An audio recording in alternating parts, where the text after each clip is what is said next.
Hi, എൻ്റെ പേര് Madhu Pathanippadam. Solar tech renewable energy private ലിമിറ്റഡിൻ്റെ CEO ആണ്. അതുപോലെ തന്നെ സോളാർ കൺസൾട്ടൻറ്റും കൂടിയാണ്. നമുക്ക് എല്ലാവർക്കും അറിയാം, Kerala state electricity regulatory commission KSCRC ഒരു ഡ്രാഫ്റ്റ് റെഗുലേഷൻ ഇറക്കിയിട്ടുണ്ടായി. അതേ തുടർന്ന് KSCRC പല ദിവസങ്ങളിലായിട്ട് ഓൺലൈൻ ഹിയറിംഗും നടത്തിയിട്ടുണ്ടായി. ഇതിൻ്റെ ഇടയ്ക്ക് പ്രോസ്യൂമേഴ്സ് അസോസിയേഷൻ ഹൈക്കോടതിയെ സമീപിച്ചു. ഈ KSCRCയുടെ ഓൺലൈൻ ഹിയറിംഗ് കൂടാതെ തന്നെ പബ്ലിക് ഹിയറിംഗ് കൂടെ നടത്തണം എന്ന് പറഞ്ഞുകൊണ്ട് പ്രോസ്യൂമേഴ്സ് അസോസിയേഷൻ ഹൈക്കോടതിയെ സമീപിച്ചു. ഹൈക്കോടതിയിൽ ഒരു പെറ്റീഷൻ ഫയൽ ചെയ്തു. എന്നിട്ട് പ്രോസ്യൂമേഴ്സ് അസോസിയേഷന് അതിനൊരു അനുകൂല വിധി സമ്പാദിച്ചു. അപ്പൊ ഹൈക്കോടതി പറഞ്ഞു പബ്ലിക് ഹിയറിംഗ് നടത്തണം, 4 സ്ഥലങ്ങളായിട്ട് നടത്തണം: തിരുവനന്തപുരം, എറണാകുളം, പാലക്കാട്, കോഴിക്കോട്.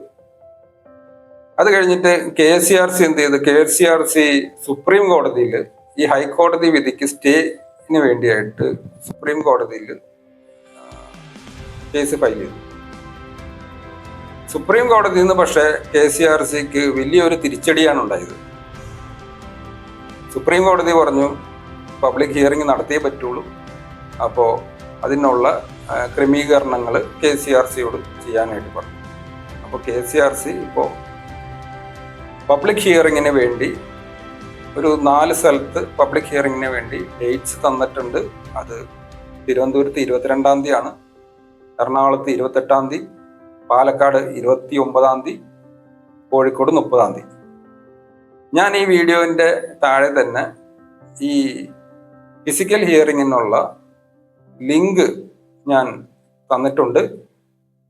അപ്പോൾ സോളാർ വെച്ച ആൾക്കാർ, പ്രോസ്യൂമേഴ്സ്, അതുപോലെ തന്നെ സോളാർ വെക്കാൻ ആഗ്രഹിക്കുന്ന കൺസ്യൂമേഴ്സ് എല്ലാവരും തന്നെ ഈ ലിങ്ക് ഉപയോഗിച്ച് KSCRCയുടെ ഈ ഫിസിക്കൽ ഹിയറിങ്ങിന് രജിസ്റ്റർ ചെയ്യണം. അതുപോലെ തന്നെ ഫിസിക്കൽ ഹിയറിങ്ങിന് അപ്പിയർ ചെയ്തിട്ട് നമുക്ക് പറയാനുള്ള കാര്യങ്ങൾ പറയണം. ഇത് പറഞ്ഞാൽ KSCRC തീർച്ചയായിട്ട് അത് കേൾക്കും. അതുപോലെ തന്നെ അതിന് അനുകൂലമായിട്ടുള്ള ഒരു റെഗുലേഷൻ ഇറക്കും എന്ന് ഞാൻ വിശ്വസിക്കുന്നു. അപ്പോൾ മറക്കണ്ട, രജിസ്ട്രേഷൻ ലിങ്ക് ഞാൻ തന്നിട്ടുണ്ട്. ഫിസിക്കൽ ഹിയറിങ്ങിന് രജിസ്റ്റർ ചെയ്യുക. അതുപോലെ തന്നെ ഡേറ്റ്സും മറക്കണ്ട. തിരുവനന്തപുരത്ത് 22-ാം തീയതിയാണ്, അതുപോലെ എറണാകുളത്ത് 28-ാം തീയതി, പാലക്കാട് 29-ാം തീയതി, കോഴിക്കോട് 30-ാം തീയതി. അപ്പോൾ തീർച്ചയായിട്ടും ആ ലിങ്ക് ഉപയോഗിച്ച് ഫിസിക്കൽ ഹിയറിങ്ങിന് രജിസ്റ്റർ ചെയ്യുക. Thank you.